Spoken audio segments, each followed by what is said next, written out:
घटिया ट्रक। एक गांव में हुनैसा नाम के एक आदमी रहते थे।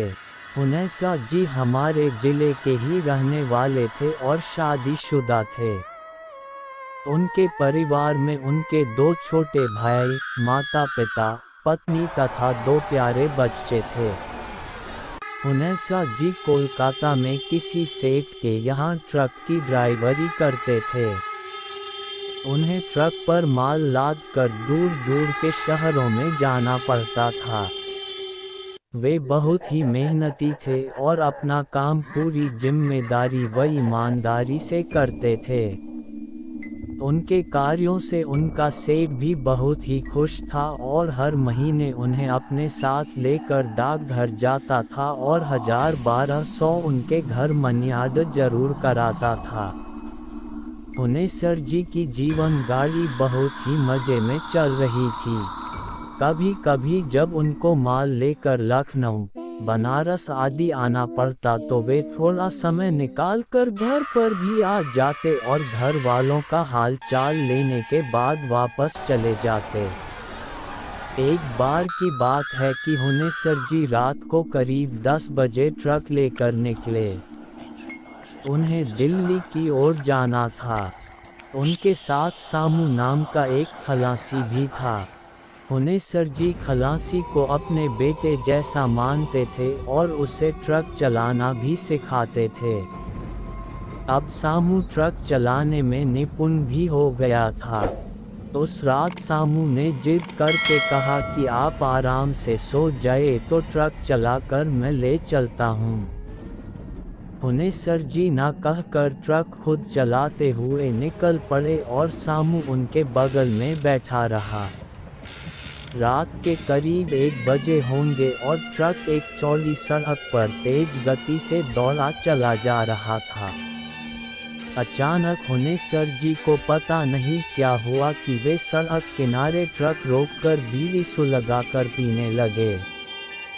बीड़ी पीने के बाद वे सामू से बोले कि मुझे बहुत नींद आ रही है, अस्तु मैं सोने जा रहा हूँ। तुम एक काम करो, मजे में धीरे धीरे ट्रक चलाकर ले चलो। सामू तो ट्रक चलाना ही चाहता था। उसने हामी भरकर ट्रक की स्टीयरिंग पकड़ ली और धीमी गति से ट्रक को दौड़ाने लगा।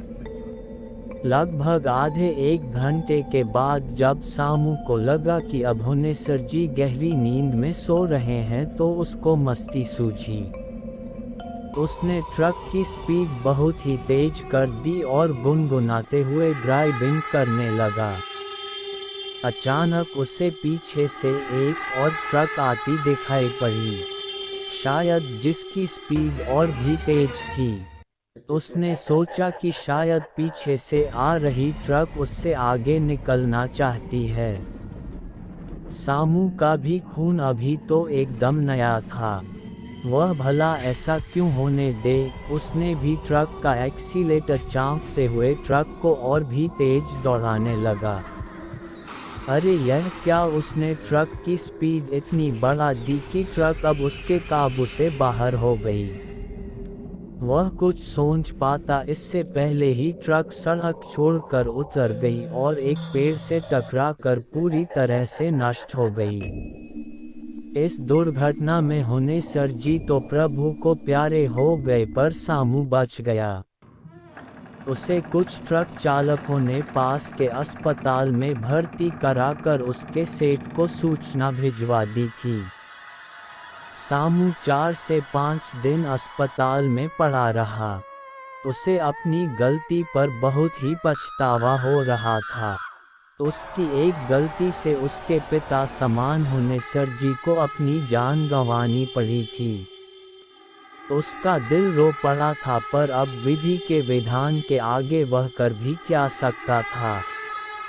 उसने तय कर लिया कि अब वह जो भी कमाएगा उसका आधा हुनैसा जी की परिवार को दिया करेगा। अस्पताल से छुट्टी मिलने के बाद वह वापस कोलकाता आ गया। अपने सेठ से मिलकर उसने सारी बात बताई और अपनी गलती पर फूट फूट कर रोने लगा। सेठ ने उसे समझाते हुए कहा कि अब रोने धोने से कुछ होने वाला नहीं, पर हम अभी हुनेसर जी के परिवार वालों को कुछ बताएंगे नहीं और समय समय पर उसके परिवार की मदद करते रहेंगे। इसके साथ ही उन्होंने सामू से एक ऐसी बात बताई जिसे सुनकर सामू पूरी तरह से डर गया, उसके रोंगटे खड़े हो गए।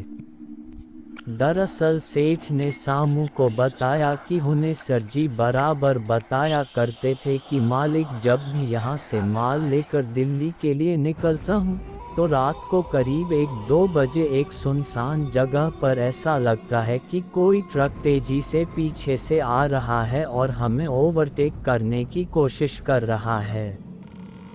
पीछे देखने पर वह ट्रक दिखाई नहीं देता, पर ट्रक के मिरर में वह साफ साफ ओवरटेक करते हुए दिखता है। कई बार तो मैंने अपने ट्रक को किनारे लगाकर उतर कर देखा तो पीछे कोई ट्रक ही नहीं दिखा।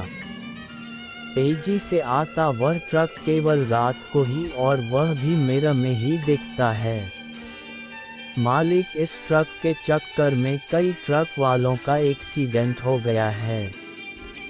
समझ में नहीं आता कि ऐसा क्यों होता है। आगे उस सेठ ने कहा कि मैं हुनेसर जी की बातों को सुन तो लेता था पर उस पर ध्यान नहीं देता था, क्योंकि ऐसे कैसे हो सकता है कि कोई ट्रक होकर भी न हो। और वैसे भी मैं भूत प्रेत में विश्वास नहीं करता, पर तुम्हारी बातें सुनने के बाद पता नहीं क्यों अब मुझे हुनेसर जी की बातों पर विश्वास होने लगा है। सेठ जी के इतना कहते ही सामू को काट मार गया। वह चाहकर भी चीख नहीं सका। तो क्या पीछे से आ रहा ट्रक कोई भूत प्रेत था, या कोई भूत ट्रक बनकर ट्रक वालों को चकमा देकर दुर्घटना करा देता था। खैर, समय सबके घाव भर देता है। सेठ भी अपने काम में लग गए और सामू भी। 3 महीना बीतने के बाद एक दिन सेठ ने सामू से कहा कि चलो हुनेसर जी के घर चलकर आते हैं। इस बात को छिपाना ठीक नहीं होगा और साथ ही हुनेसर जी के परिवार की कुछ आर्थिक मदद भी कर देंगे। हुनेसर जी थे तो हर महीने उनके परिवार को मनी ऑर्डर चला जाता था, पर पिछले 3 महीने से मनी ऑर्डर भी नहीं गया और न ही कोई पत्र आदि। उनके घर के लोग कहीं परेशान न हों। सेठ की बात सुनकर सामू ने कहा कि सेठ जी, अगले महीने मेरी शादी है। शादी के बाद हम लोग चलेंगे, क्योंकि मैंने भी सोच रखा है कि हुनेसर जी के परिवार की मदद करता रहूँगा। इसके बाद सेठ ने कहा कि ठीक है, अगले महीने चलते हैं। मैं चाहता हूँ कि मैं हुनेसर जी के बच्चों की पढ़ाई लिखाई की व्यवस्था भी कर दूँ और साथ ही उनके दोनों भाइयों को यहाँ लाकर कुछ काम धंधा दिलवा दूँ। मई का महीना था और दोपहर का समय। कड़ाके की लू चल रही थी। सेठ और सामू पसीने से तरबतर थे। वे लोग पूछते पूछते हुनेसर जी के गांव में आ गए थे। एक आदमी ने हुनेसर जी के घर पर भी उन लोगों को पहुंचा दिया। हुनेसर जी के दरवाजे पर एक नीम का घना पेड़ था, जिसके नीचे चौकी पड़ी हुई थी। सेठ और सामू वहीं बैठ गए। उन लोगों ने हुनेसर जी के परिवार के लिए साड़ी, कपड़ा, मिठाई आदि जो लेकर आए थे, घर में भिजवा दिए। घर से उन्हें पानी, जलपान आदि पीने के लिए आया। पानी पीने के बाद उन दोनों ने हुनेसर जी के पूरे परिवार को यह दुखद घटना सुनाने की सोची। अरे, यह कहा, अभी वे लोग कुछ कहने ही वाले थे तभी डाकिये के साइकिल की घंटी ट्रिन ट्रिन बजती हुई उसी नीम के आगे आकर रुक गई। फिर डाकिये ने हुनेसर जी के पिताजी को जेरमी करते हुए मनी ऑर्डर सौंपा। मनी ऑर्डर सौंपने के बाद डाकिया चला गया। डाकिए के जाने के बाद हुनेसर जी के पिताजी ने कहा कि जब आप लोग ही रहे थे तो फिर हुनेसर को यह पैसे डाक से लगाने की क्या ज़रूरत थी। आप लोगों से हाथ से ही भिजवा दिया होता। हुनेसर जी के पिता के मुंह से इतना सुनते ही सेठ और सामू दोनों हक्के बक्के हो गए। सेठ ने थूक भोंक कर हुनेसर के पिताजी से पूछा कि क्या कहा आपने। हुनेसर जी ने मनी ऑर्डर भेजा है। सेठ की यह बात सुनते ही हुनेसर के पिताजी ने बिना कुछ बोलते हुए 100 के 8 नोट तथा मनी ऑर्डर वाला छोटा कागज का टुकड़ा जिस पर पता लिखा था सेठ के आगे बढ़ा दिया।